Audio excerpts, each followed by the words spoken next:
Então, vamos continuar com esse capítulo de imersões isométricas, tá? Primeiro, recapitular rapidinho as notações, né, que nós vimos na primeira parte dessa aula, que é o seguinte: vamos considerar uma imersão isométrica da variedade M, na variedade M barra. M tem dimensão N, e M barra tem dimensão M mais N, né? Esse M é o que está passando da dimensão de M, é a que a gente chama de codimensão. Muito bem. Então, nós fazemos a identificação da imagem pela imersão com a própria M. Certo? De forma que a gente imagina M como sendo um subconjunto de M barra. E aí, nesse caso, a gente vai chamar de subvariedade. E também, dessa forma, o fibrado tangente do espaço se decompõe como uma soma direta do fibrado tangente da M com o fibrado tangente da normal da M. Né? A composição entre parte tangente e parte normal. Então, a ideia é que você tem aqui uma subvariedade, aí aqui você vai ter cada ponto um espaço tangente, e o complemento ortogonal no espaço seria o espaço... a gente está denotando assim, daqui a pouco muda a notação, tá? Seria esse outro espaço aí.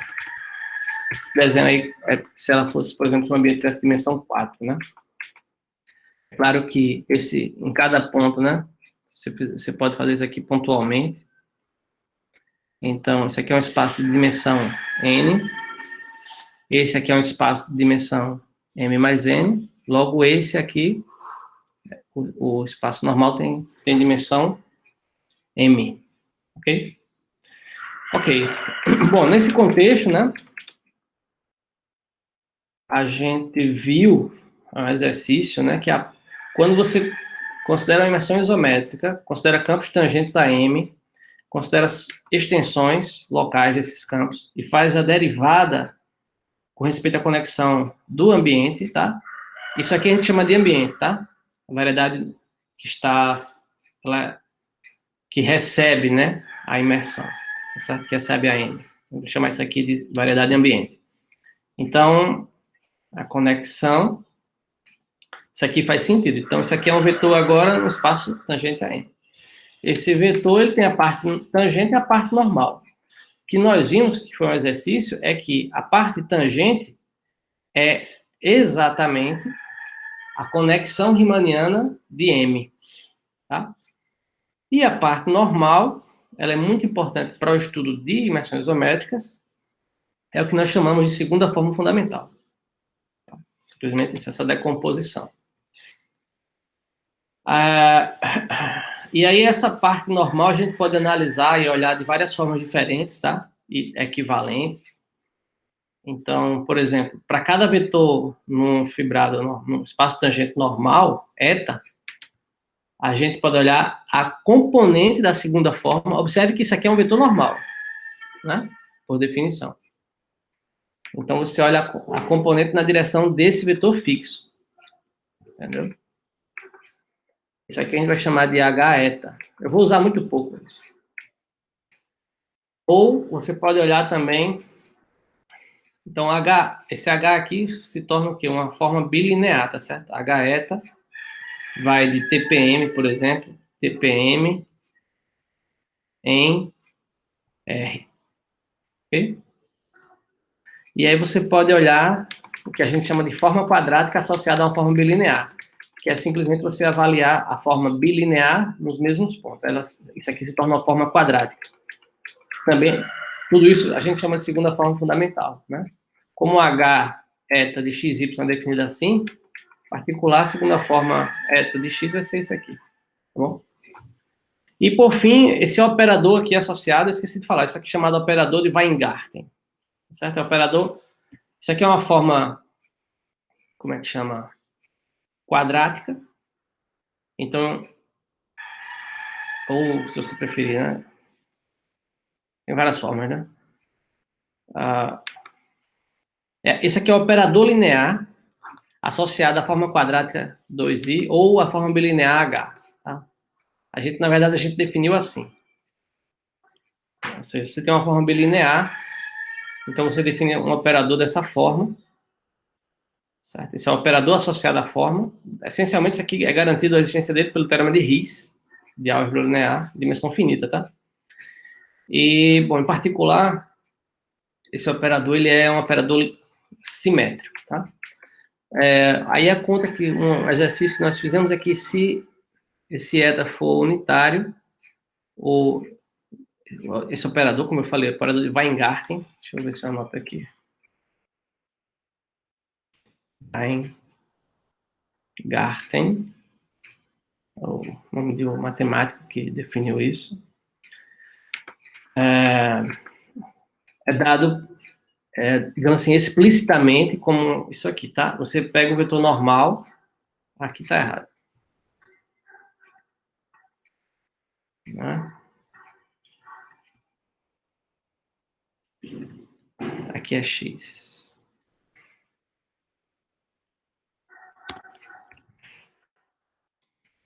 Você toma o vetor normal e considera uma extensão local desse vetor para poder derivar, entenderam? Então, vamos chamar de n. Então, você deriva esse n com relação a x. Se esse n for unitário, tá certo? Aliás, não precisa não, né? A gente considera aqui a parte, eu não coloquei, mas a parte tangente. Pronto. Nós vimos isso aqui, tá certo? A observação que eu estava querendo dizer, se n for unitário, então, necessariamente, esse vetor ele já é tangente. É só um detalhe. Certo? Tudo isso eu vou usar daqui a pouco, tá? Então, mas isso nós vimos na aula passada. E enfim, eu e outros autores, nós chamamos tudo isso aqui de segunda forma. São maneiras diferentes de você estudar a parte normal da derivada covariante no ambiente. Tá bom? São maneiras diferentes de você tratar com essa parte daqui. Então, tudo isso pode ser chamado de segunda forma fundamental, depende do autor. Isso aqui, como eu falei, é o operador Weingarten, operador forma, tem vários nomes. Muito bem, então, agora vamos ver esse teorema daqui, chamado teorema de Gauss, ou melhor, isso aqui a gente vai chamar de equação de Gauss, tá? O que é que diz essa equação aqui? Essa equação é muito importante, muito boa. Ela diz assim, no caso de uma imersão isométrica, tá? Então você considera que, em geral eu escrevo assim para dizer que é imersão isométrica, tá bom? No caso de uma imersão isométrica, você pode considerar vetores, né? X e Y, tangentes a M, okay? X e Y vetores tangentes a M, e eu vou supor agora que eles são ortonormais, ou seja, eles são ortogonais e unitários, certo? Tangentes a M, tá aqui, TPM. X e Y, ok? Então, bom, considerando a imersão, você pode olhar esses vetores, né, tangentes como vetores tangentes a M, vou colocar assim, digamos que está aqui a M, digamos. Jesus.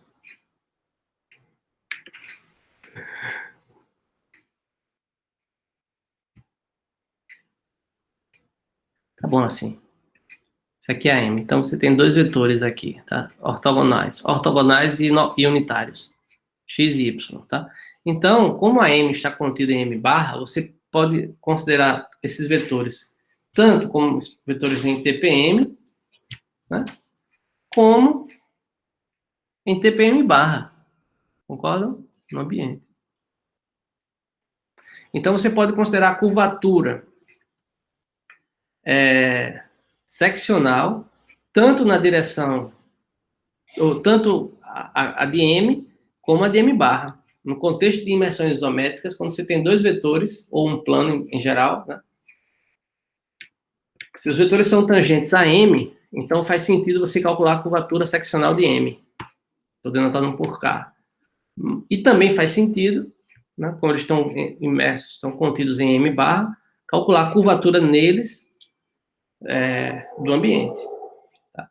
Então, essa equação aqui está dizendo que a diferença entre essas duas curvaturas é dada por essa expressão envolvendo a segunda forma fundamental. Essa equação ela é muito importante, tá, para a teoria.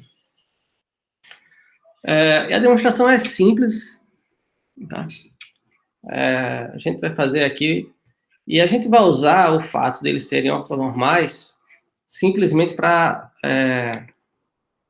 escrever, né? O fato deles serem ortonormais significa que a curvatura seccional, aquele denominador que a gente coloca, ele não aparece, porque isso aqui vai ser 1, tá? Então, é só aqui que a gente usa o fato desses vetores serem ortonormais. Então, sendo ortonormais, a curvatura seccional é dada por isso aqui, tá? De M.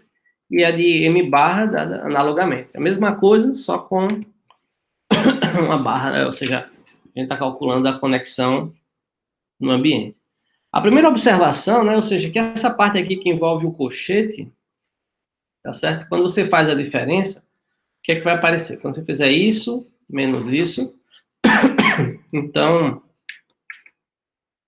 você coloca o Y em evidência, então isso aqui é a menos de sinal, você está pegando a parte, né, a derivada no ambiente, tirando a parte tangente, tá? Então, isso aqui é a parte normal. Como o Y é tangente, isso aqui dá zero. Então, essa diferença aqui já é zero, já facilita um pouco. Vamos analisar o restante. O que a gente faz? Eu vou considerar agora, fixo um ponto, tá? E eu considero uma base, né, de campos normais a M, que são ortonormais. Então, cada um desses aqui é unitário e são 2 a 2 ortogonais. Então, esses aqui são vetores no fibrado tangente normal. Perdão, no fibrado normal. No complemento ortogonal do fibrado tangente. Bom, então, como a segunda forma B é um elemento do fibrado tangente, eu posso escrever em termos dessa base, tá? Então, pego esse vetor, pense assim, um vetor normal, eu decomponho ele na base, tá? Os coeficientes são necessariamente os produtos internos. Bom, agora, isso daqui, a gente chamou, tá? Exatamente de H eta I de x, y, né? É só para chamar a atenção que isso aqui é o escalar. E a parte vetorial está aqui, tá bom? Bom, então, por exemplo, quando você escrever, vamos decompor isso aqui agora em parte tangente e parte normal. Tá certo? Então, o que a gente faz? Aqui são duas derivadas. Essa primeira aqui eu decomponho na parte tangente, na parte normal, por definição é isso. Observe que aqui é x e x, tá certo? X e x, muito bem. E aí, aqui eu só, para facilitar, eu não fiz nada, eu só fiz a distribuição. E eu escrevi o B de xx, atenção, B de xx, como esse somatório aqui. Né? Só que seria x e x. Tá aqui. E aí, então, apliquei a derivada da soma. Tá ok? Muito bem. Estou repetindo essa parte aqui. Aqui, eu vou fazer a derivada, certo? Desse produto. Uma função vezes um campo. Então, vai ser, né? Como a conexão é uma derivação aqui, nós obtemos a derivada da função, vezes zeta i, mais a função, né, esse coeficiente, vezes a derivada do campo. Acompanha aí.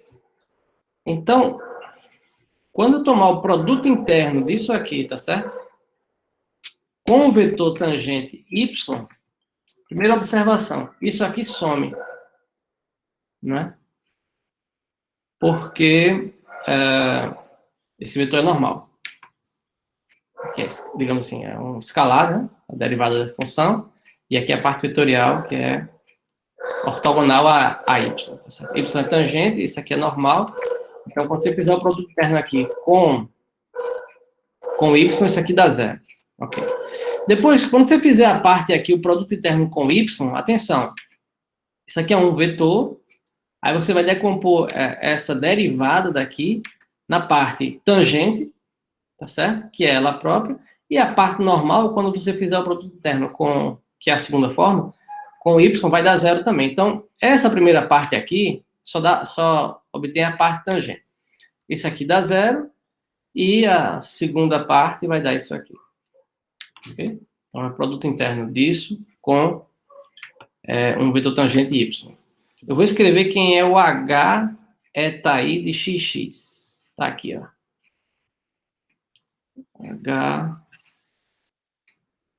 H etaí de xx, esse coeficiente, tá?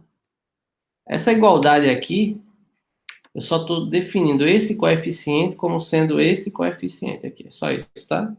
Então, h etaí de xx é bxx interno etaí. Tá aqui.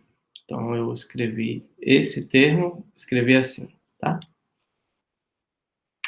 E essa derivada daqui, ou seja, quando você olhar a parte tangente, bom, tem várias maneiras de você ver isso aqui. Talvez a maneira mais fácil seja olhar assim, tá certo?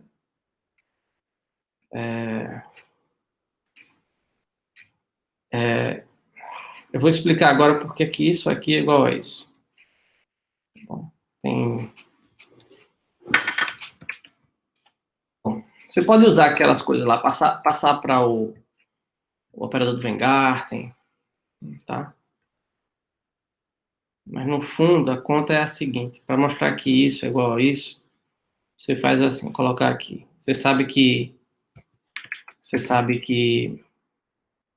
etaí é normal e y é tangente. Então isso aqui é zero, concorda? Zero é igual a isso. Aqui é uma função identicamente nula. Então, em particular, se você deriva essa função, a função já é identicamente nula. Essa função aqui ela é identicamente nula sobre m. Se você deriva, certo? Ela continua sendo zero. Então, a derivada aqui vai ser... Agora, esse vetor ele é normal, esse é tangente. Então, tem que usar essa conexão aqui, é o que faz sentido. Etaí x interno y. O que é que eu estou fazendo aqui? Eu estou fazendo só a derivada do produto, né? Derivada do primeiro vezes o segundo, mais o primeiro vezes a derivada, atenção, tá? Do segundo. Mas eu tenho que fazer a derivada do ambiente. Esse termo é o que está aqui. Esse segundo termo aqui, olha só, a derivada no ambiente, esse vetor é normal. Então, isso aqui é a mesma coisa se você considerar a parte normal. Se eu estou fazendo produto térmico com normal, é a mesma coisa você fazer, olhar isso. Só que a parte normal é o que a gente chamou de segunda forma fundamental. B e x, y. Certo? Tá aí. Pronto. Então, essa é a igualdade. Por isso que tem um menos aqui. Tá certo? Isso daqui é igual a menos isso aqui. Então, tá aqui a demonstração. Ora, agora, esse vetor aqui é um vetor normal, né? Esse aqui é um vetor normal. Bom, o que eu fiz aqui vale para quaisquer campos, certo? X e y tangentes e o eta normal. Eu estou aplicando aqui no caso em que o x ele é igual ao y. Também vale, tá ok? Que aqui tem... É assim que a gente está fazendo, mas é a mesma coisa. Aqui é um pouco até mais geral. Ok, então... pronto. Como isso aqui é uma base ortonormal, tá certo? Essa soma daqui é exatamente, né, o produto interno desse vetor com esse aqui. Concorda? É só você escrever cada vetor desse nessa base, tá certo? Escreve esse vetor nessa base, esse vetor na mesma base e faz a conta. Como essa base ela é ortonormal, só vão aparecer esses coeficientes aqui. Tá? Então, esse produto, ele é o produto interno desse vetor com esse. É o que está escrito aqui. Certo? Beleza. Vamos voltar onde é que nós estamos, né? Então, a gente calculou, o que é que a gente está fazendo? Vamos entender aqui a conta, né? Eu estou calculando, estou fazendo a conta só dessa parte aqui, certo? Ou seja, que corresponde essencialmente à curvatura seccional de M barra, tá bom? Então, ou seja, essa parte aqui já se cancelou. Essa parte daqui, olha só o que está acontecendo. Quando a gente calculou, o que é que apareceu? Apareceu uma parte da mesma conta, mesmo termo, sem as barras, ou seja, com relação à conexão de M. E aqui no caso ó, ficou Y. Quando eu fiz XX, Y, aí apareceu aqui BXX, BYY, tá? Se você empregar o mesmo raciocínio, agora, ou seja, a gente calculou esse termo aqui, ó, Y, XX, Y, certo? Agora tem esse outro termo aqui, que é o X, Y, X, Y. Aí, empregando o mesmo raciocínio, fazendo essas decomposições iguaizinhas, você obtém quase a mesma coisa, só que no final vai aparecer aqui XY, XY, né? Que é a mesma coisa da norma do B de XY ao quadrado. Certo? E na parte final, isso aqui. Ou seja, de forma que, quando você fizer a diferença, tá certo? Vai aparecer, ou seja, a diferença das curvaturas deu essa parte aqui, que é a parte, digamos, de M, essa parte aqui de M barra, e a gente tá, esses dois últimos aqui se cancelaram, vejam como é a conta, tá? E a gente está mostrando que isso aqui é essencialmente isso, tá certo? Com sinal menos, e o que sobrou é o que a gente anunciou, é isso aqui. Então, essa é a demonstração. É um exemplo, não é bem um exemplo não, mas ainda não, mas é um caso especial, é o caso em que nós temos, que a gente chama de hipersuperfície. Uma hipersuperfície é uma imersão isométrica, tá certo? Quando a codimensão é 1. É um termo que a gente usa bastante. É um caso especial importante esse, tá? O caso em que a codimensão 1, a gente vai ver mais também. Mas por que isso aqui é importante? Simplifica algumas coisas, tá? Então, nesse caso, o que acontece? Você só tem uma direção no fibrado normal. Então, necessariamente, a segunda forma fundamental, ela é escrita como sendo um escalar, que é esse, né? Vezes esse vetor normal, que eu posso supor que é unitário, certo? E esse S aqui é o operador do Weingarten, eu não estou colocando eta, né? Porque, ou seja, ele só tem um, entendeu? Essencialmente, né? Então, ou seja, quando a codimensão é 1, você pode escrever a segunda forma em termos só do operador de Weingarten S. Certo? De forma que essa expressão aqui da equação de Gauss, certo? Se escreve dessa forma daqui. Então, K menos K barra, digamos assim, dá essa expressão aqui. Então, eu vou agora usar essa forma daqui, certo? Que também isso aqui simplesmente, atenção, isso é novamente a equação de Gauss, tá? Só que a equação de Gauss no caso de hipersuperfícies. Só tem, digamos assim, a menos de sinal, né? Quando você tem uma hipersuperfície, igual a teoria de superfície no R3. Você tem em cada ponto, se você escolhe o vetor unitário, você só tem só tem duas opções, ou ele ou menos ele, certo? A gente vai ver que isso não muda muito a geometria. Não interfere. Ok, então, se ela for orientável, você escolhe um. Localmente ela é orientável, então não tem problema. Bom, mas observe o seguinte, esse operador aqui, ele é simétrico. É um operador linear simétrico, para o Weingarten. Então, sendo um operador simétrico, né, a gente sabe que ele pode ser diagonalizado. Ou seja, a gente consegue uma base ortonormal, importante, no espaço tangente, de vetores que diagonalizam o operador, tá certo? E, bom, nós já vimos isso, né? Esses coeficientes são as curvaturas principais, são chamadas de curvaturas principais, de M em M barra.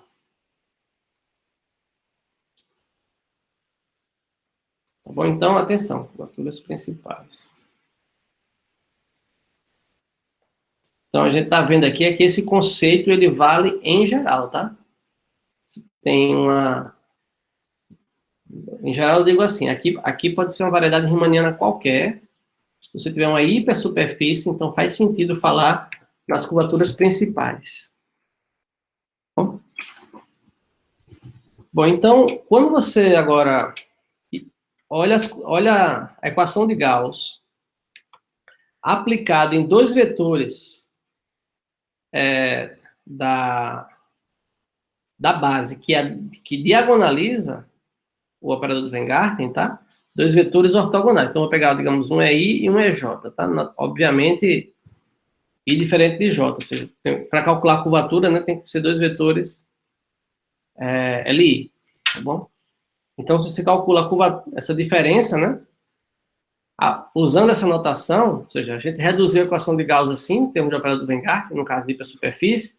Agora eu estou supondo, né, que eu estou calculando numa base, atenção, que diagonaliza. Então, isso aqui vai ser quem, por exemplo? Isso aqui vai ser lambda, lambda I é I, interno é I, né? Como é I, ela é ortonormal, é I dá 1. Então, por exemplo, essa parcela daqui,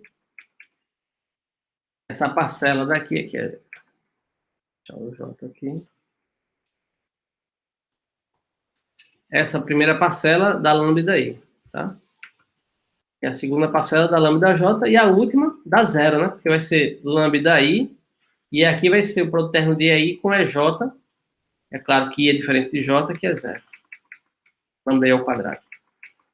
Então, no caso de imersões de codimensão 1, ou seja, de hipersuperfície, se você escolher a base que diagonaliza o operador de Weingarten, a diferença é justamente o produto das curvaturas principais, tá? Então, por exemplo, se o ambiente é o Rn, ou mais geralmente, se o ambiente tem curvatura seccional zero, por exemplo, o toro flat, né? Produto de S1 por S1 N vezes,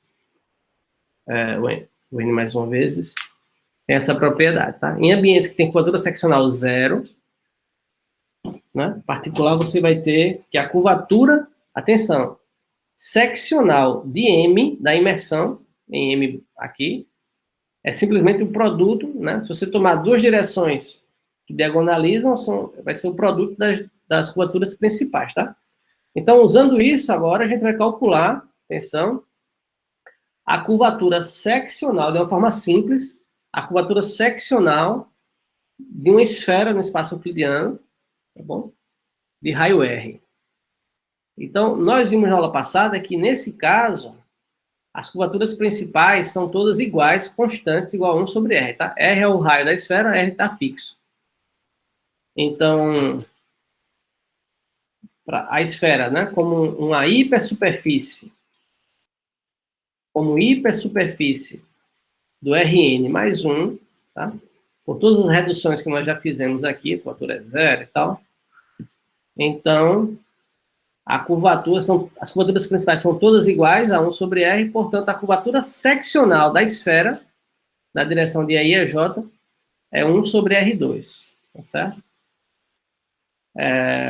Observe que se você calcula a curvatura seccional, vejam só, por linearidade, a gente está calculando a curvatura seccional na direção de dois vetores quaisquer, I e J ortonormais. Aí, por linearidade, você conclui, você calcula para qualquer direção, né? Ou seja, como para essa base, para todos os vetores aqui, isso aqui dá constante, para qualquer, entendeu? Qualquer plano, a curvatura seccional da esfera é constante, igual a 1 sobre R. O Manfredo faz com raio 1, né? Ou seja, a esfera de raio 1 tem curvatura seccional constante 1, é claro, o exemplo importante, mas eu gosto de colocar assim com raio R, né? Ou seja, como a gente deve imaginar, uma esfera com raio muito pequeno, a curvatura dela é muito grande. E quanto que uma esfera, vou desenhar só um pedaço dela aqui, uma esfera com raio muito grande, não dá nem para ver, tá certo? A gente imagina que a curvatura é pequena, tá certo? Então, isso dá um pouco da intuição do sentido da curvatura. Ou seja, curvatura grande, tem muita...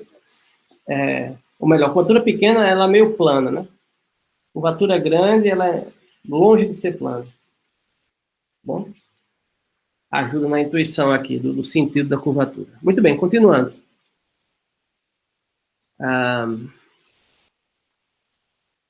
Dizemos não, que uma imersão isométrica, atenção, tá? Daqui para frente a gente vai chamar só imersão, às vezes nem falar isso, tá? Mas todas as imersões que a gente considera, ou seja, a teoria sempre para imersões isométricas, tá? Muito bem. Então,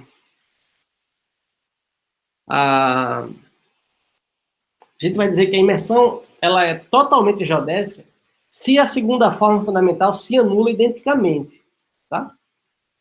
Ora, ou seja, quando você calcula a derivada da... Enfim, a parte normal dá zero. Tá? É um caso particular muito especial. Faltou até a definição. É totalmente geodésica. Definição de totalmente geodésica. Tá? A imersão isométrica, ela é dita totalmente geodésica se a segunda forma fundamental se anula identicamente. Bom, essa é a definição, digamos, prática, né?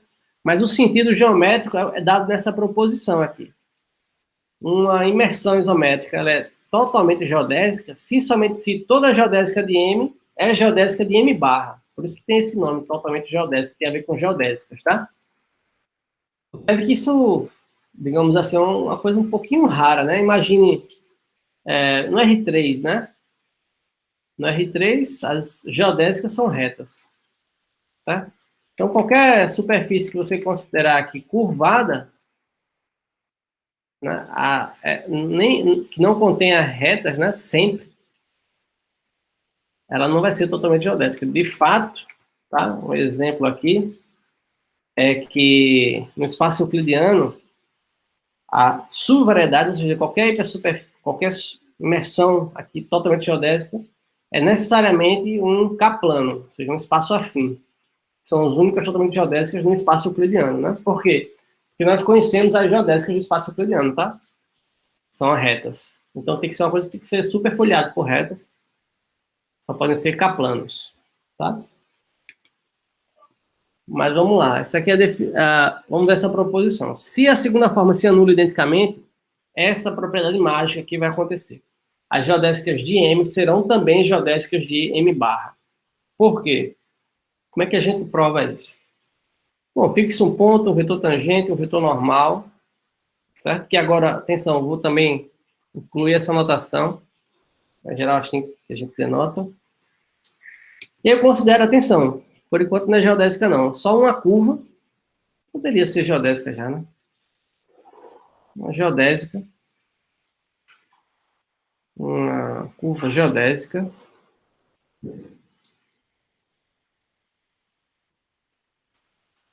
que passa por P com velocidade x. X é esse vetor dado, tá?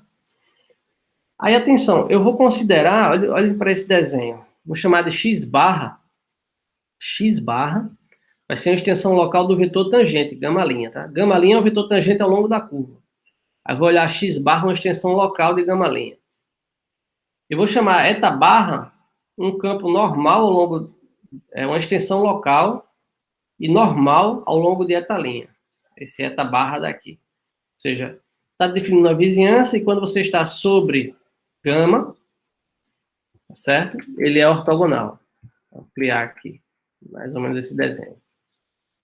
Tá? Embora ele esteja definindo a vizinhança, o eta barra. Ok, então, eu vou calcular a segunda forma na direção de eta barra, que é aquele H eta, né? Por exemplo, na direção do XX, H eta de XX. Então, isso aqui é, né, por definição, S eta de XX, tá certo? O S eta é menos a derivada do eta barra em relação a x, interno x. Aqui eu faço aquela mesma conta que eu fiz antes, ou seja, como eta ele é ortogonal a x, certo? Eta barra é ortogonal a x barra. Então, isso aqui é zero. Tá? Então, se eu derivar dá zero, mas se eu derivar, eu vou ter uma parcela vai ser essa, outra parcela vai ser essa. Portanto, a soma, isso daqui, aqui está errado, aqui é mais. Como tem um menos aqui, aqui dá mais. Concordam? Não, tá certo. Aqui que é menos. Tá, vocês verificam isso. Né? Ok, então...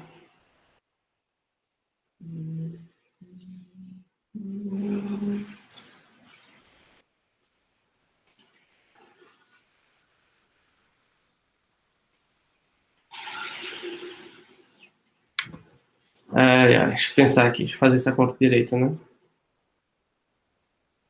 Ou seja, estou dizendo aqui, isso aqui,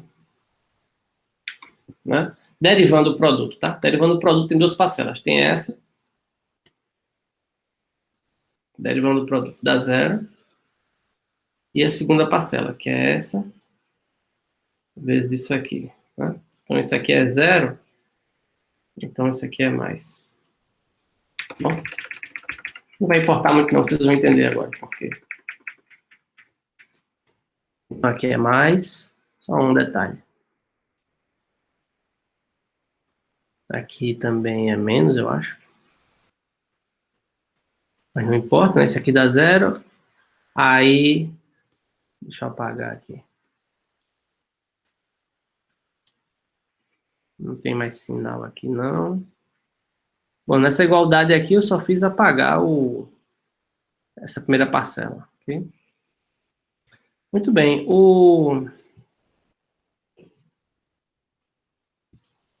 Certo. Bom, só que esse vetor aqui, ele é normal. Então, esse produto aqui, você pode olhar só a parte normal dele, certo? Quer dizer, eu nem fiz isso ainda, né? O que é que eu estou fazendo? Essa igualdade aqui, aliás, aqui apagar também, tá? Essa igualdade aqui é só porque essa derivada covariante, atenção, ela é a derivada, né? Quando você fizer essa conta no ponto da curva, isso aqui vai coincidir com a derivada covariante, porque x é a extensão de gama linha, x barra é a extensão de gama linha, tá certo? Lembre que quando você tem uma derivada de um vetor, deixa eu ver aqui, derivada de um vetor v de t dt, se esse vetor ele tem uma extensão para a curva, isso aqui é a derivada covariante do vetor, tá certo? Em relação ao vetor da curva. Tá bom? Então é o caso. Isso aqui, agora a gente está usando o contrário. Essa derivada covariante é a derivada covariante, quando você restringir a curva, a derivada de gama linha em relação a, ou seja, a derivada covariante de gama linha, como um vetor tangente à curva gama. Bom, pronto. Vamos analisar agora essa igualdade, tá? Lembre que gama é uma geodésica, tá? Então, isso aqui é igual ao quê? A eta, tem esse mais, vezes a parte normal da derivada covariante, tá? Porque a parte tangente já é zero, porque gama é geodésica. Então, derivada de eta, de gama, dt, parte normal. Muito bem. Vamos analisar, porque a demonstração acaba aqui, já tem um quadradinho aqui. Como é que a demonstração termina? Aqui é somente C, tá bom? Vamos supor que a imersão ela é totalmente geodésica. Se a imersão é totalmente geodésica, a segunda forma fundamental ela é identicamente nula, tá? Se ela é identicamente nula, para qualquer, atenção, para qualquer eta que você escolher, tá? Isso aqui vai ser zero, porque isso aqui é só uma componente do B. Então, isso aqui vai ser zero. Então, eu estou provando a ida, tá? Quero provar a ida. Supondo que a imersão ela é totalmente geodésica. Então, isso aqui é zero para todo eta. Se isso aqui é zero para todo eta, então isso aqui é zero para todo eta. Se isso aqui é zero para todo eta, significa que essa parte, que esse vetor é nulo. Se esse produto aqui é zero para todo vetor no espaço normal, a única chance disso acontecer é que esse vetor, que ele já é normal também, ele seja nulo, tá? Isso é álgebra linear. Tá bom? Então, atenção, a derivada covariante de gama', botou uma linha aqui, dt, é identicamente nulo. Por quê? Porque a parte tangente já é zero, porque gama é geodésica, porque eu tenho que verificar o seguinte, toda geodésica de M é geodésica de M barra. Então, eu suponho que a minha imersão ela é totalmente geodésica. Então, eu vou tomar uma geodésica de M, eu quero provar que ela é geodésica de M barra. Ora, se a imersão é totalmente geodésica, isso aqui é zero para todo eta, portanto, isso aqui é zero, esse vetor, a parte normal dele é zero. Ora, mas a parte tangente já era zero, né? Porque eu estou supondo que é geodésica de M. Então, o vetor todo vai ser zero. Então, isso aqui significa que ele é uma geodésica de M barra. Entende? Muito bem. Reciprocamente, tá? Agora vamos supor que toda geodésica de M é geodésica de M barra. Toda. Então, nessa construção aqui, atenção, a gente vai concluir. Eu comecei com a geodésica. Se gama for geodésica no ambiente, essa derivada aqui vai ser zero. E isso aqui é independente de eta, tá? Então, resultado. Se toda geodésica de M for uma geodésica de M barra, isso aqui, esse vetor é identicamente nulo. Em particular, esse produto aqui é zero. Qualquer que seja o eta. Ora, então isso significa que essa forma quadrática aqui, ela é zero para qualquer eta. Então, mas isso aqui é só uma das componentes do tensor B, tá certo? Então, para qualquer eta, as componentes são nulas. Então, o vetor B é identicamente nulo. Essa é a conclusão, essa é a demonstração, tá bom? Já segue dessa igualdade aqui. E a análise é essa que eu acabei de fazer. Muito bem. Eu vou atrasar um pouquinho a aula, né? Porque problemas técnicos no início da aula, tá certo? Quem precisar sair, pode sair, porque a aula está gravada, tá bom? Não se preocupem, não tem problema não. Professor? Oi.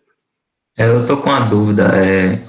Se nessa proposição que foi acabado de provar, a gente adicionar a hipótese que a imersão é isométrica. Não, a imersão ela é isométrica. É isso que eu falei. Eu não vou escrever mais. Oi, pode falar. Não, porque eu estava pensando na volta dessa proposição, já que o fato que isometria preserva a geodésica. Cuidado. Veja, cuidado.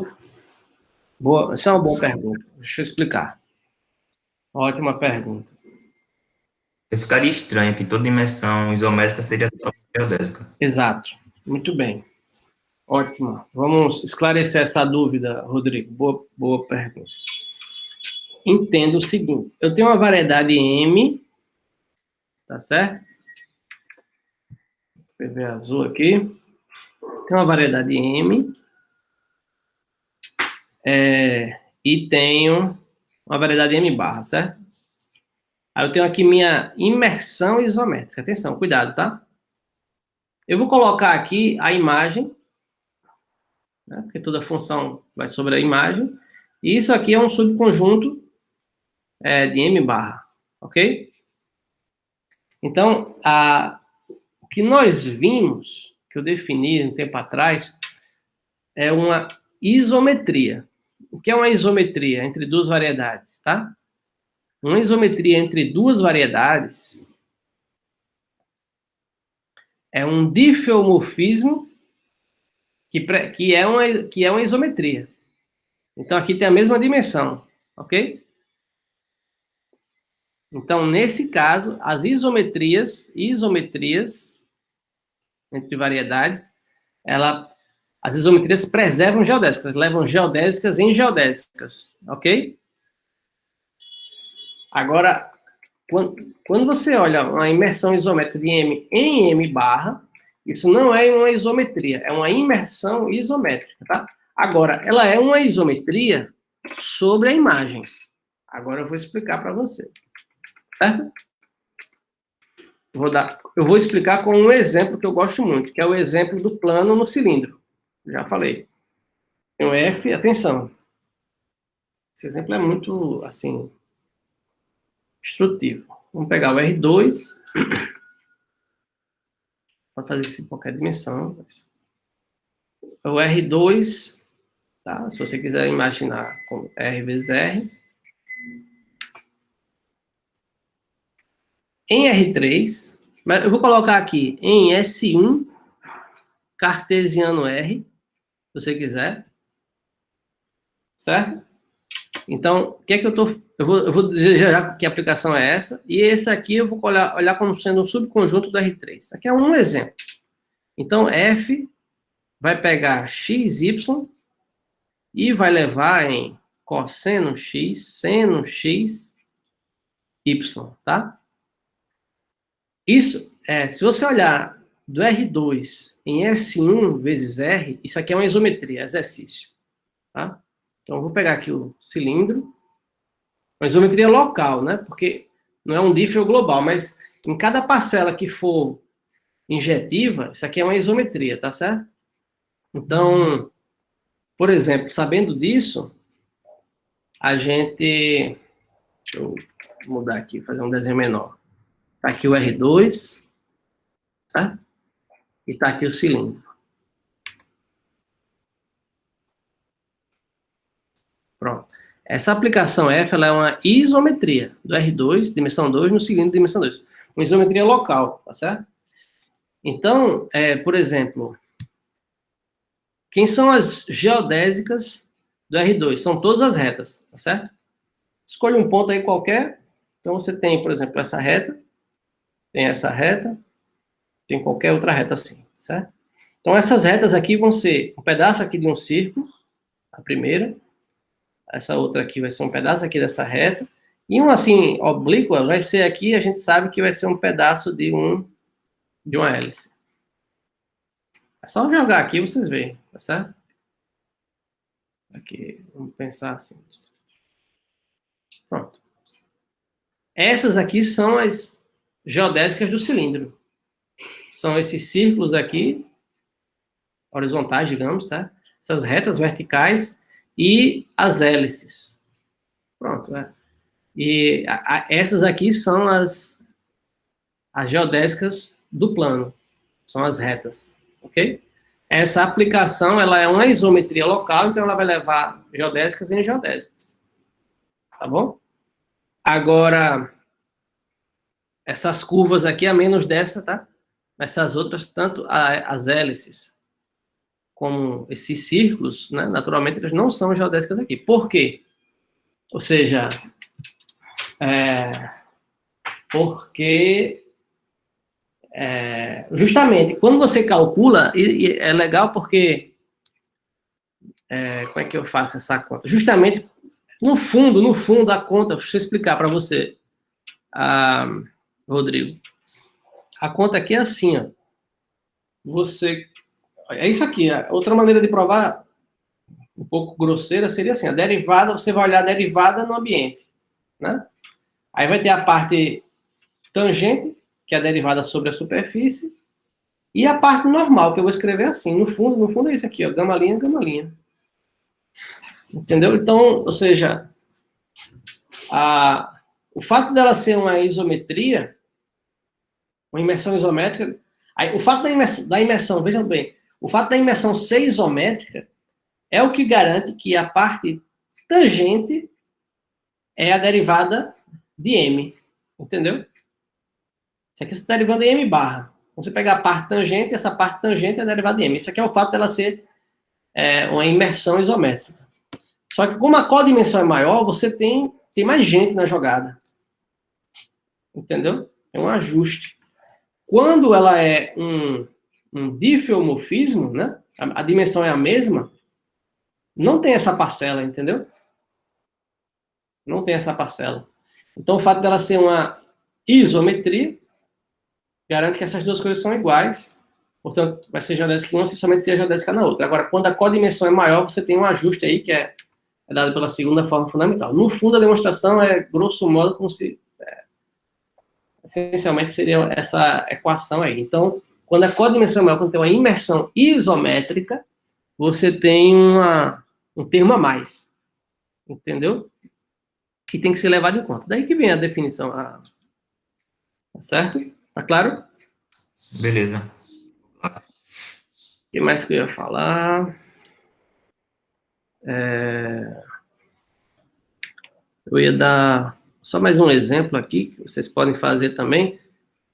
Vocês poderiam fazer uma coisa também assim, Deixa eu pensar. Mas tá bom. Certo? Vamos. Joia. É boa pergunta. Obrigado aí pela pergunta. Os exemplos básicos, tá? Como eu falei, são totalmente geodésicas, são um pouco raras, na verdade. Variedades totalmente geodésicas são um pouco raras. Então, no fundo, a existência delas precisa que tenha certas isometrias no espaço. Então, por exemplo, ou seja, um problema pode ser o seguinte. Dado uma variedade riemanniana, perguntar se ela tem subvariedades totalmente geodésicas e quais são. Entendeu? Por exemplo, tem pessoas que investigam isso. E existem, claro, variedades que não tem nenhuma totalmente geodésica. Entendeu? Variedades, enfim. Os exemplos são assim, coisas... não pode ter simetria, são as coisas que têm menos simetrias. Vamos lá. Então, no RN, todas as subvariedades, ou seja, eu estou fazendo aqui é o contrário. Eu estou olhando o ambiente e estou querendo encontrar as imersões dentro do RN que são totalmente geodésicas, tá? Então, a gente fala assim, as subvariedades do RN que são totalmente geodésicas são simplesmente os subespaços afim ou kaplanos, certo? Por quê? Porque nós conhecemos, repito, já falei, as geodésicas do espaço euclidiano, certo?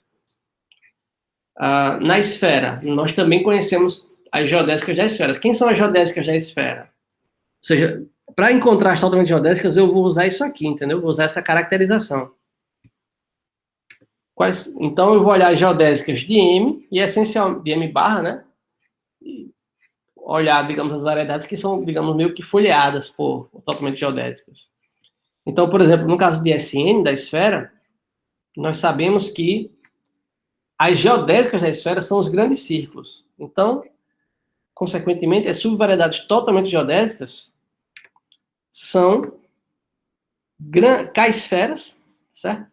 Com o mesmo raio de SN, digamos, com raio 1. Por exemplo, se você olhar aqui, por exemplo, S2, então seria esse S1 aqui. Isso aqui, que no caso é a geodésica, né? Mas se aqui a dimensão é N, você tem aqui, né? Você tem aqui, por exemplo, se aqui a dimensão é N, ou N mais 1, né? Tanto faz. Aí você pode considerar a interseção, eu escrevi assim, né? A interseção com os, digamos, K mais 1 planos. Digamos que aqui é o SN, está contido no RN mais 1. Tá bom? Então aqui você vai considerar um RN aqui.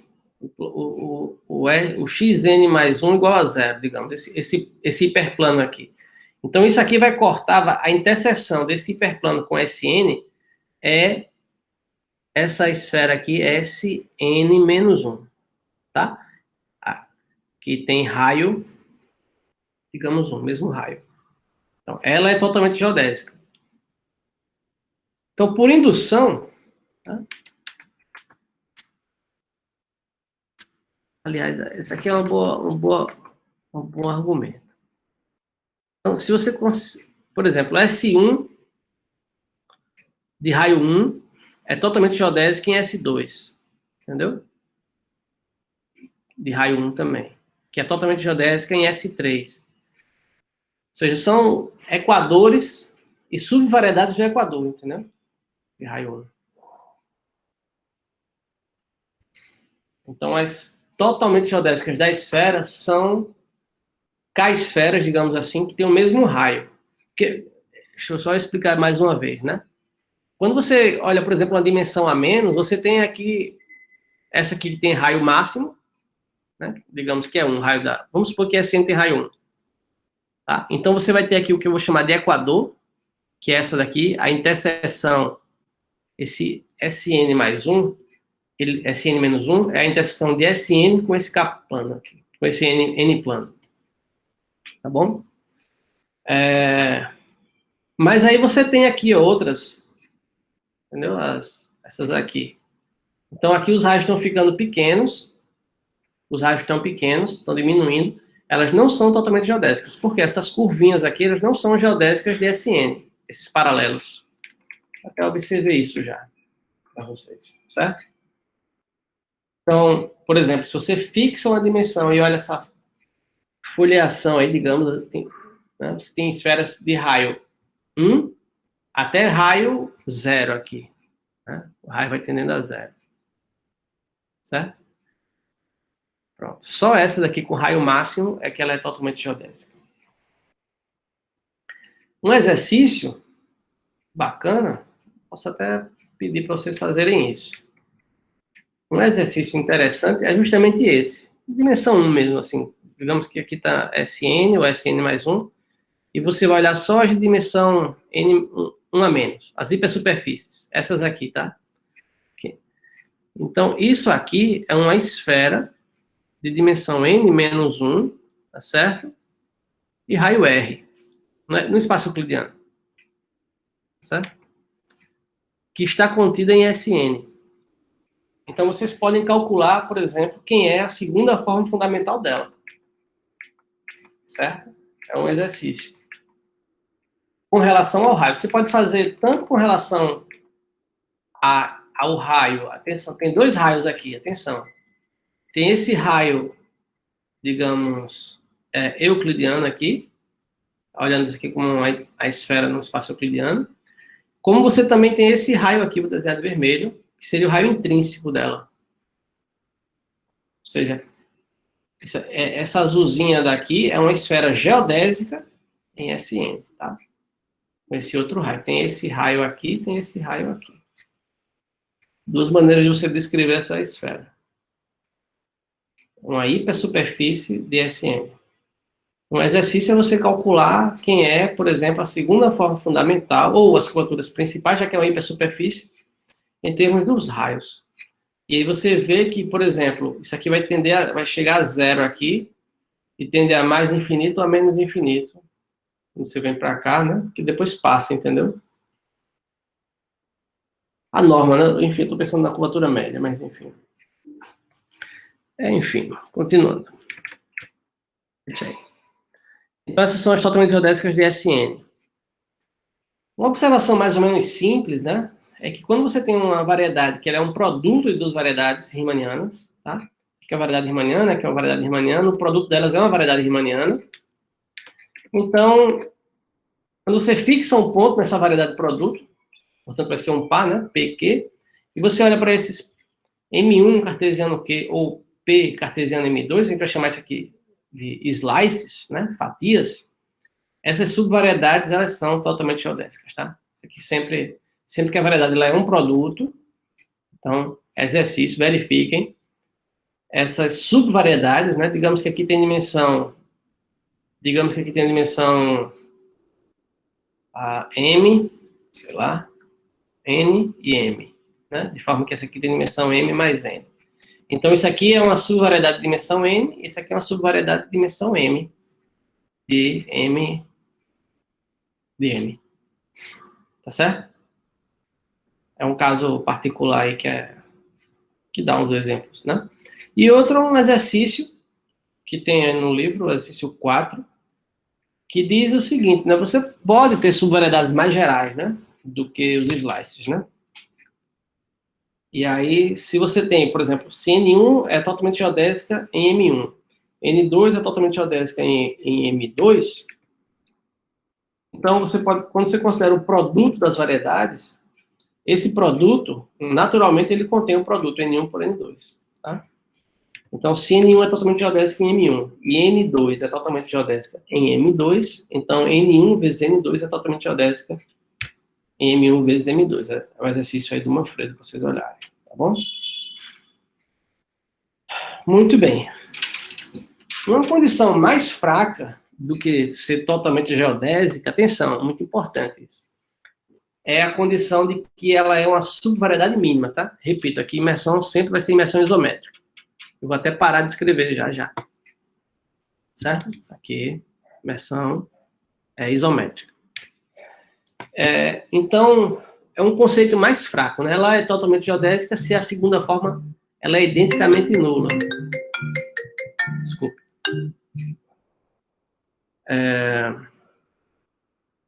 E a gente vai dizer que a imersão ela é mínima, entendeu? A gente pode chamar tanto a imersão mínima como sendo dizer que M é uma subvariedade mínima, são formas diferentes de dizer a mesma coisa.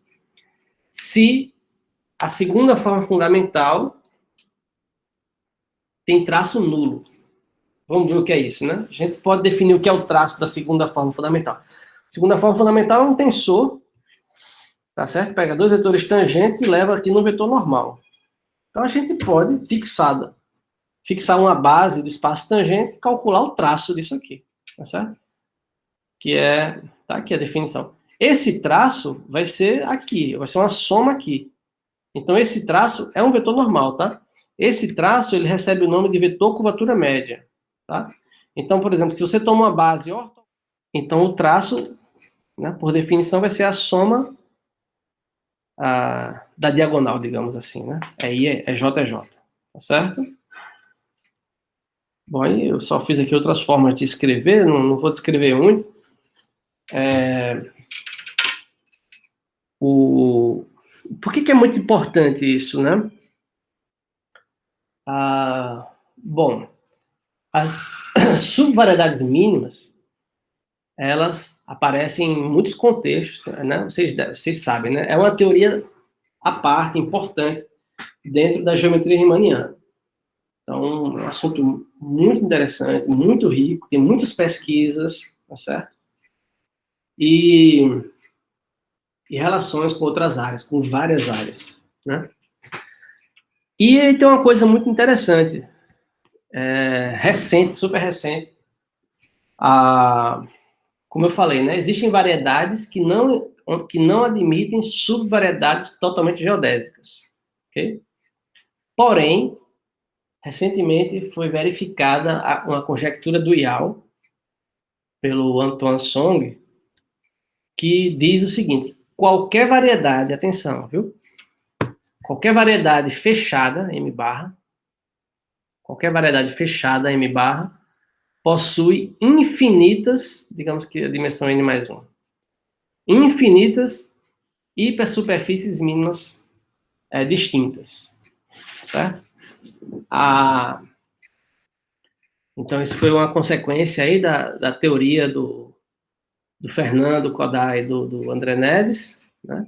Fernando e o André verificaram essa conjectura no caso em que o ambiente tem HIT positivo, e o Antoine Song terminou o programa verificando no caso geral. Então, ou seja, existem muitas, né, e são frequentes, diferentemente das totalmente geodésicas. Então, você enfraquece um pouco a definição, não pede que B seja nulo, mas que o traço de B seja nulo. Então, isso aí já fica, digamos assim, uma teoria muito rica, né? Além disso, essas subvariedades, elas são pontos críticos do funcional área, tá? Mas isso é um curso à parte, Mas tem um exercício, né, que eu recomendo aqui, exercício 8, é verificar que esse produto aqui, você tem S1 por S1, você ajuste o raio dele, S1 por S1, né? O S1 está no R2. Então, esse produto aqui, você pode pensar como sendo um subconjunto do R4. Mas quando você ajusta o raio, isso aqui, a soma dos quadrados dá 1. Ou seja, isso aqui também está contido em S3, na esfera de dimensão 3 do R4. Então, com um subconjunto de S3, isso aqui é uma, né, dimensão 2, vou chamar de superfície, é uma superfície mínima. Isso aqui pode ser feito em dimensão mais alta também.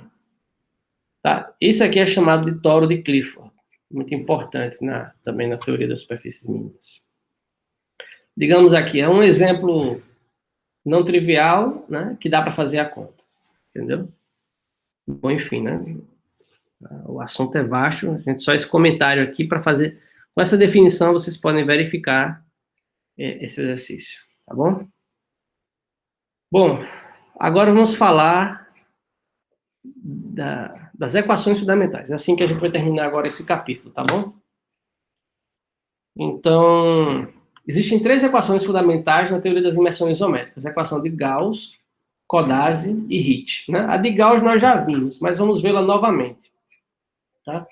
E, essencialmente, essas equações, elas surgem, a gente obtém essas equações fazendo a decomposição do vetor curvatura na sua parte tangente normal, de várias formas diferentes, tá? Essa é a filosofia, espero que esteja claro, né? Então, para verificar isso, a gente vai denotar assim, pelas letras X, Y, Z, maiúsculo assim, campos que são tangentes a M, né? Ou seja, estão no fibrado tangente, e que si, eta, zeta, serão campos normais a M, tá? Então tá aqui. X, tangente, eta, normal, só notação. Aí nós já vimos o seguinte: se você tem um campo, atenção, normal, e você deriva no ambiente com relação ao vetor tangente, tá? A parte tangente dessa derivada a gente chamou de S-eta, operador de Weingarten, com sinal menos, certo? Então convém a gente olhar também a parte normal dessa derivada, tá? Aí a gente chama isso de conexão normal. Então a conexão normal é uma derivação, tá certo? Que ela, necessariamente, você deriva um vetor normal com relação ao vetor tangente. E o resultado sendo um vetor normal. Certo? Então, ou seja, a definição é simplesmente essa daqui. A conexão normal de eta na direção de x vai ser a parte normal da derivada de eta em relação a x no ambiente. Então, isso aqui, a parte tangente é o operador do Weingarten e a parte normal vai ser isso aqui. Certo? Decomposição na parte tangente na parte normal. Aí eu escrevi aqui de outras formas. Bom, por definição, né? Ou seja, a decomposição da parte tangente e parte normal é uma coisa linear. As projeções, né, no tangente normal são lineares. Em particular, a conexão, ela como a conexão, a própria conexão, ela já é linear aqui e aqui para a soma, tá certo? E a conexão normal é simplesmente a parte normal, então segue imediatamente que ela é linear em relação a eta e em relação a x, ok? Agora, vamos ver que ela de fato é uma conexão, ou seja, ela é uma derivação. Ou seja, se você multiplicar o eta por uma função sem infinito e calcular aqui essa derivada, né? Aí eu estou usando só a definição. Então, o que é que eu faço? Eu calculo a derivada no ambiente, uma parte normal. Então, o que é que eu faço? Eu derivo aqui, né?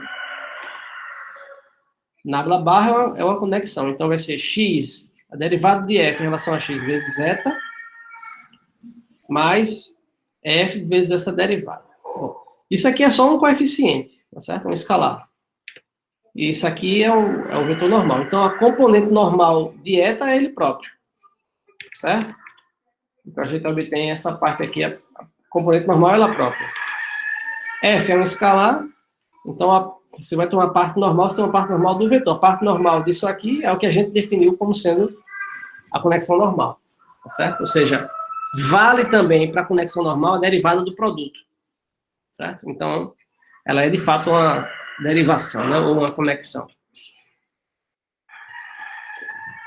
Usando a conexão normal, a gente define curvatura normal, tá? Então, a curvatura normal vai ser uma curvatura que você deriva, atenção, um vetor normal 2 vezes em relação aos vetores tangentes. Tá certo? Então, ela vai tomar x, y tangente e um eta normal, que vai ser no fundo, ele vai ser derivado duas vezes. Aí vejam bem, e o resultado é um vetor normal. Eta é normal.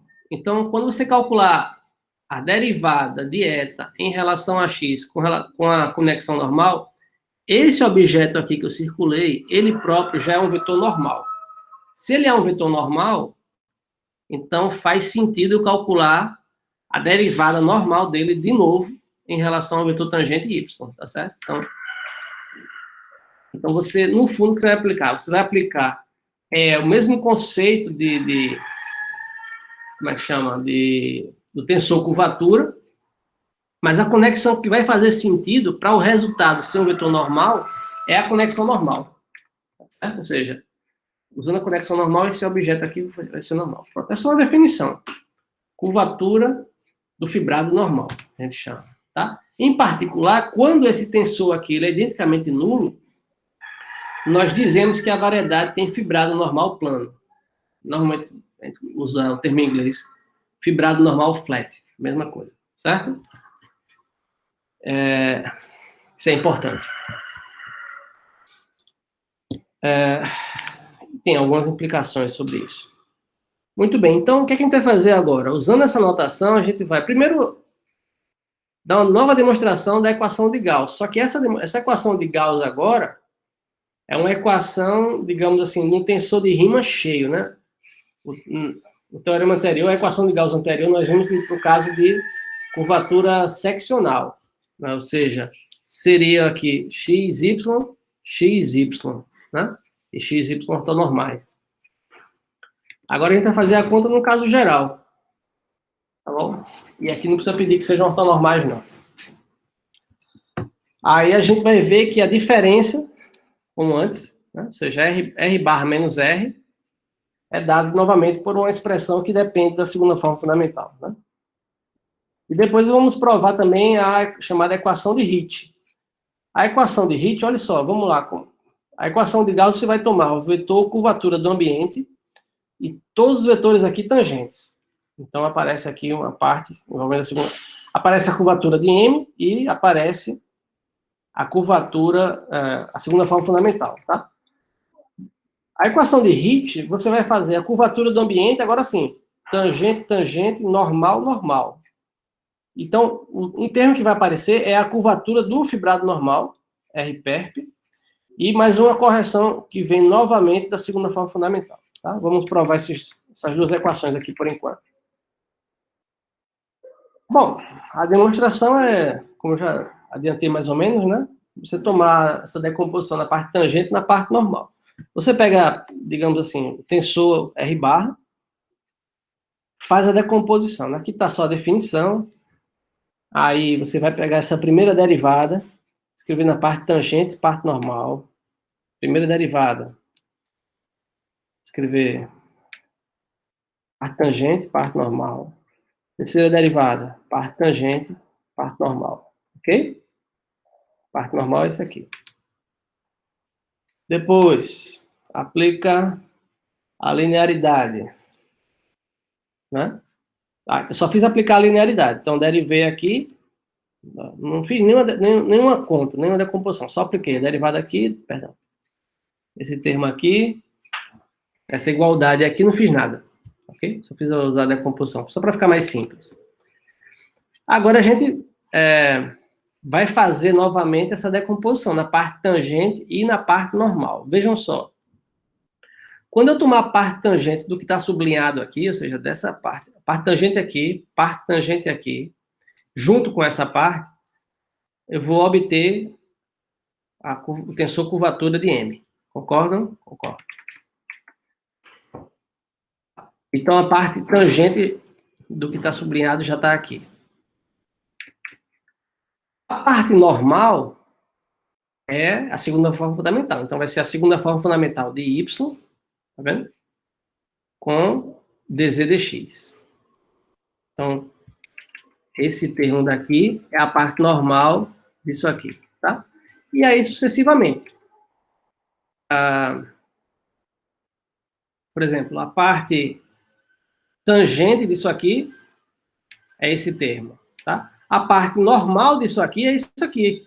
Observe que B, isso aqui, B de xy é um vetor normal. É um vetor normal. Então, quando você olhar a parte normal dessa derivada, é o que nós usamos, né? Conexão normal, tá bom? O que mais? Parte tangente aqui eu já usei. A parte normal disso aqui, desse termo, é essa. Certo? Novamente, a parte tangente disso aqui está aqui.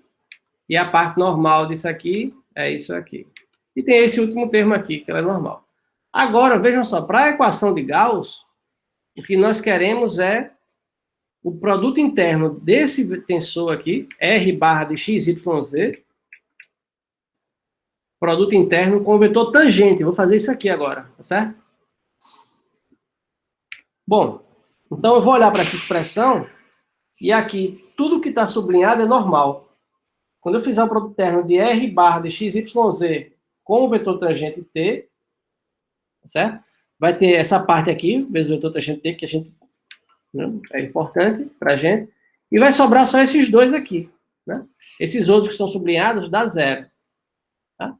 Então tá aqui, ó, menos S, né? Em relação a esse normal aqui, derivada aplicada em Y, interno T, etc. Bom, agora você volta só à definição, que eu coloquei aqui, não. Não. Mas, ou seja, essa igualdade aqui, o que é que eu estou fazendo? Por exemplo, esse termo daqui, né? O que é o S, eta, Y, T? Isso aqui é B de Y, T, interno eta, certo? Só que eu vou aplicar isso onde o meu normal, que eu vou calcular com esse normal aqui. Então, exatamente usando a definição aqui do operador do Weingarten, né?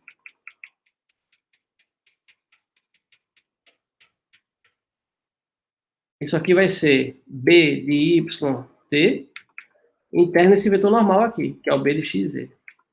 Eu para uma parcela é análoga. Isso aqui é a forma que a gente tinha anunciado. Tá certo? Essa é a equação de Gauss.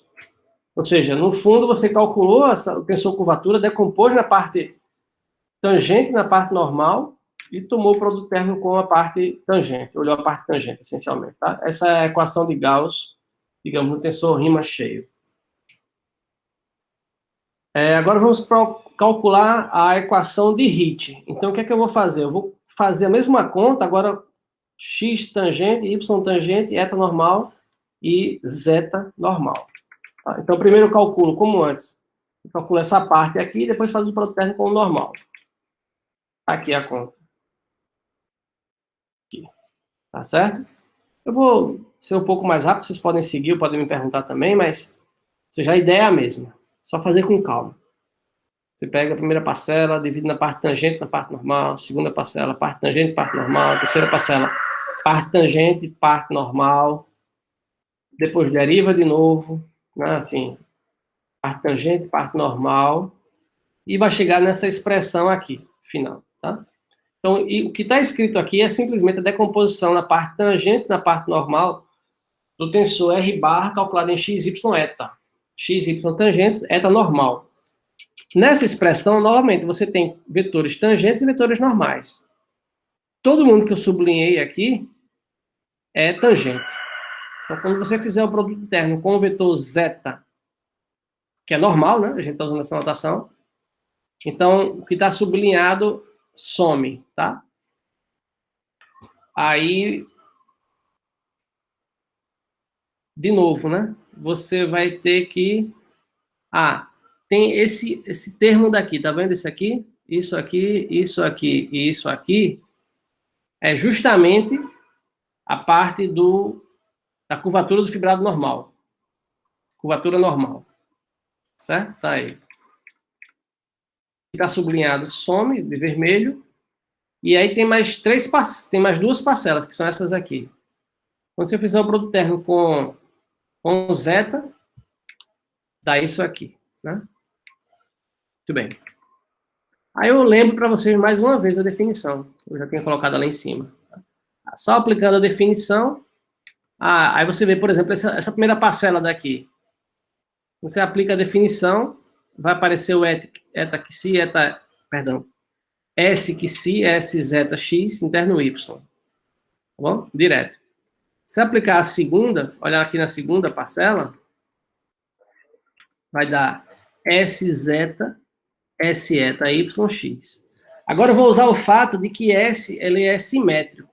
Tá bom? Então eu posso passar para o outro lado. Então o que eu faço aqui? Estou usando agora a simetria do S. Passo o S para cá, o S zeta. Depois eu passo o S eta.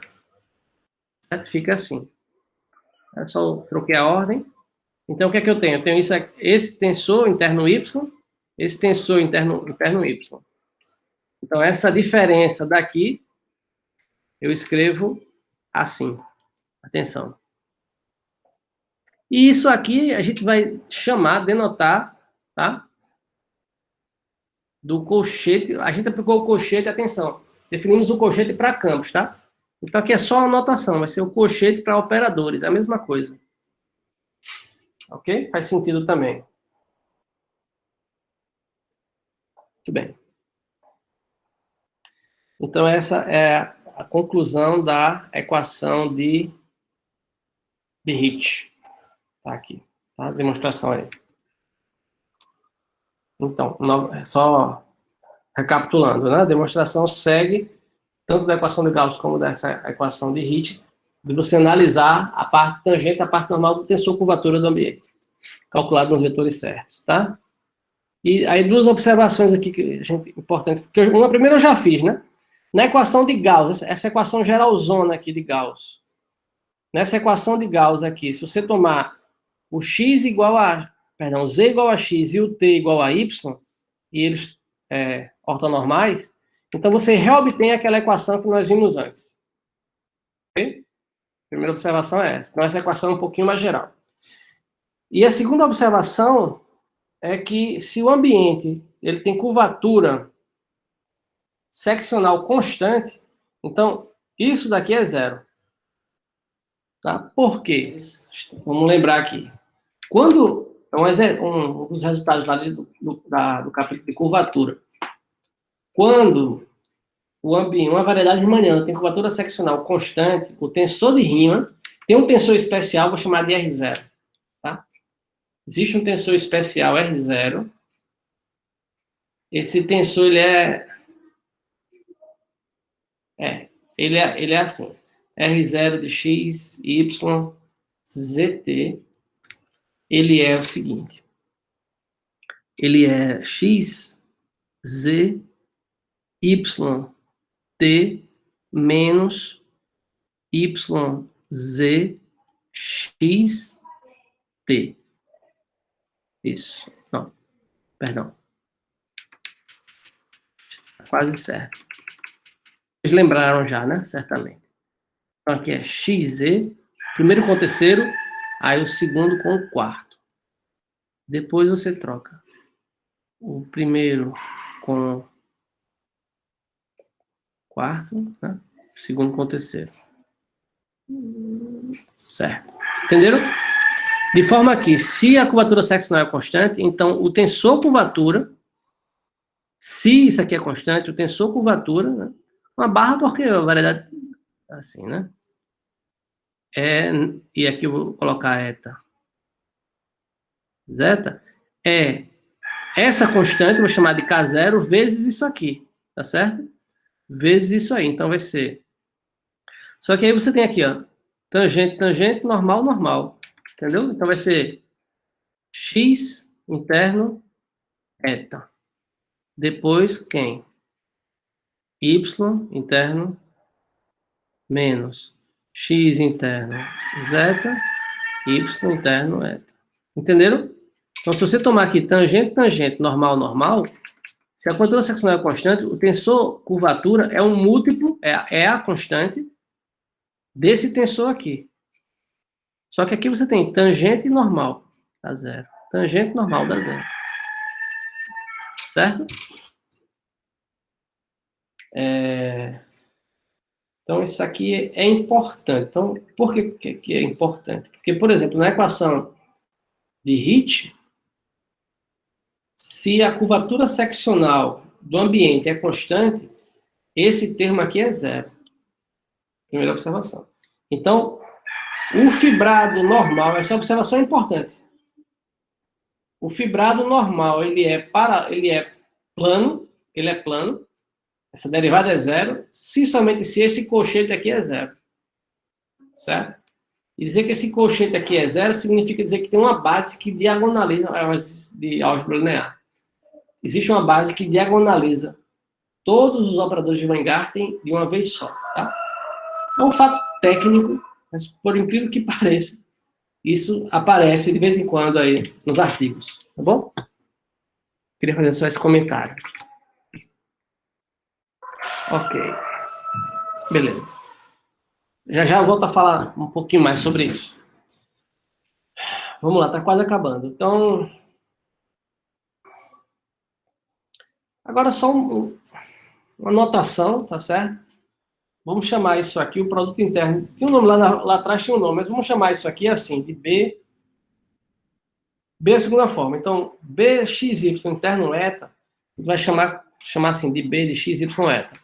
Dessa forma, a gente vai olhar o B agora como sendo um tensor, entendeu? Ou seja, vai pegar o vetor tangente, tangente normal e vai levar o número real. Então, você pode pensar isso aqui como sendo um tensor.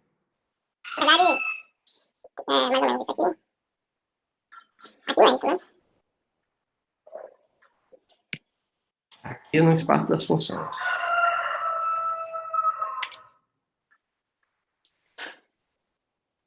Certo?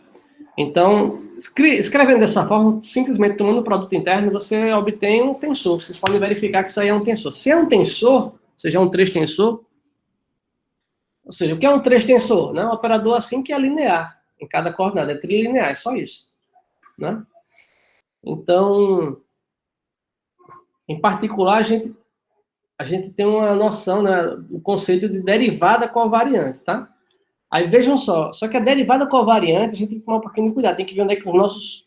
Que agora não é o mesmo espaço, a gente definiu a derivada covariante quando era tudo vetor tangente, tá? Agora aqui tem um que é normal, então a gente tem que tomar a derivada covariante que faz sentido, entendam. Necessariamente, a derivada covariante, como era, né? A derivada, aqui é um 3 tensor, então a derivada covariante em relação ao vetor tangente x continua sendo um 3 tensor, vai aplicar no vetor tangente, tangente normal. Então, o que é que você faz? Primeiro, você deriva essa função. Tá aqui, x do tensor todo. Beleza. Depois, você subtrai a derivada de cada parcela, né? Não sei se está muito claro, mas... Aqui é y. Então, a gente vai derivar agora a primeira parcela, subtraindo, né? A segunda parcela e a terceira parcela. Só que essa terceira coordenada tem que ser normal. Então, a derivada que faz sentido é justamente essa, tá? É justamente a conexão normal, para que o resultado seja um vetor normal. Já que o x é tangente. Ok? Então, a equação de Codazzi, que é a terceira importante equação da teoria das imersões, tá certo? Relaciona justamente o tensor curvatura com a derivada covariante da segunda forma fundamental, nesse sentido que nós vimos agora. Nesse sentido aqui. Tá? É essa equação aí. Bom, a demonstração, novamente, segue os mesmos passos. Tá? Bom, primeiro, o que é que a gente faz? Né? Eu vou olhar para essa derivada daqui, que a gente acabou de definir. Aqui é a definição. Acho que eu repeti aqui a definição, tá? Só fiz repetir a definição. Deixa aqui bonitinho.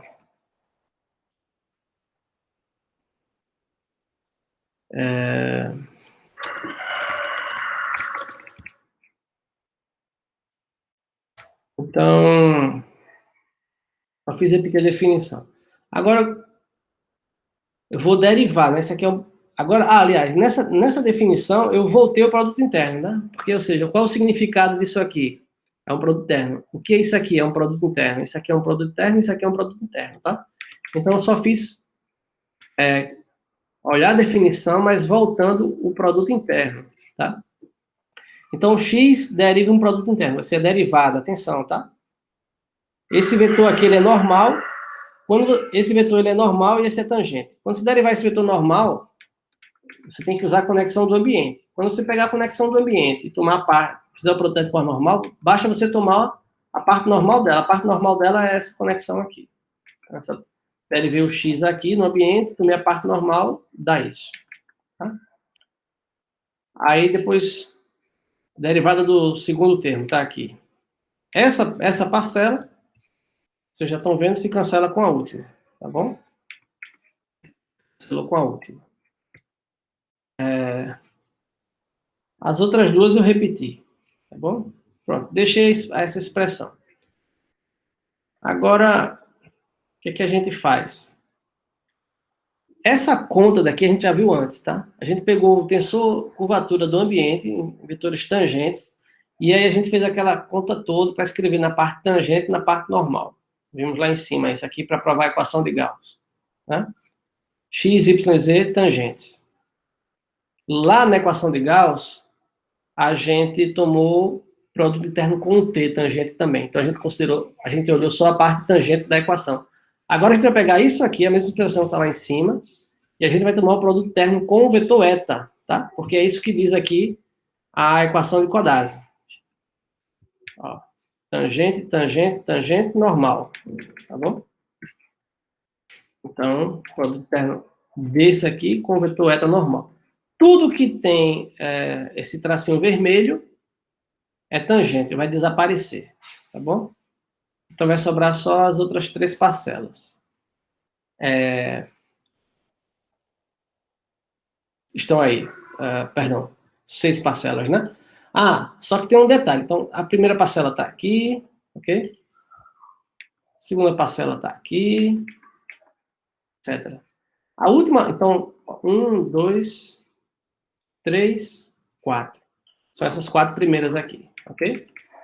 Essa última parcela, aí a gente escreve ela de uma forma diferente, porque você lembra que o colchete de XY, o fato da conexão ser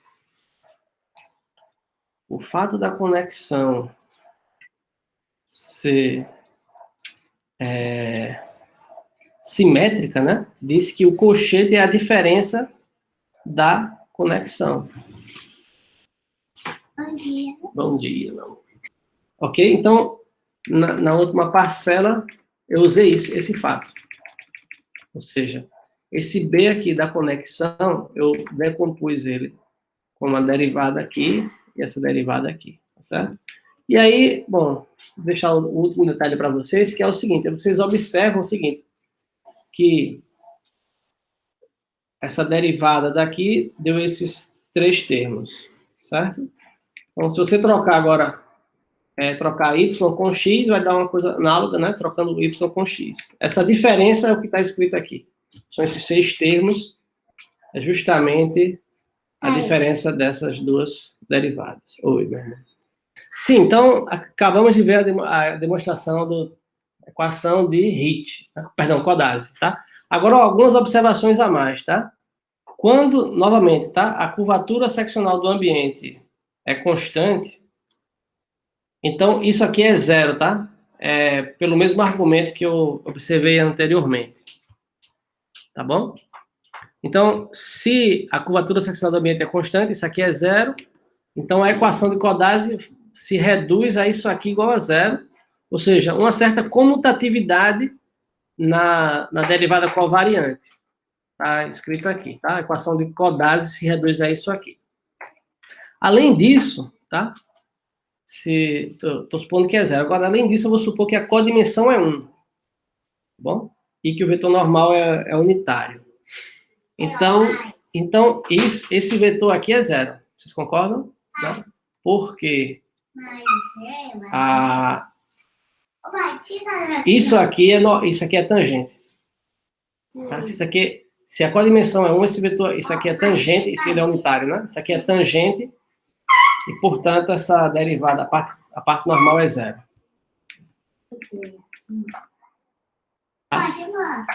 Aí, o que é que a gente faz? Codimensão 1, eu já observei, né, anteriormente, a gente, essencialmente, a segunda forma, ela depende essencialmente do operador de Weingarten, tá bom? Então, vou deixar essa conta para vocês acompanharem, tá? Você pode reescrever esse termo aqui, essa derivada do tensor B, em termos da derivada do operador de Weingarten. A equação de Codazzi aí, codimensão 1, curvatura do ambiente constante, se escreve dessa forma, tá? Ok, obrigado. Desculpa aí as interrupções. Acabou?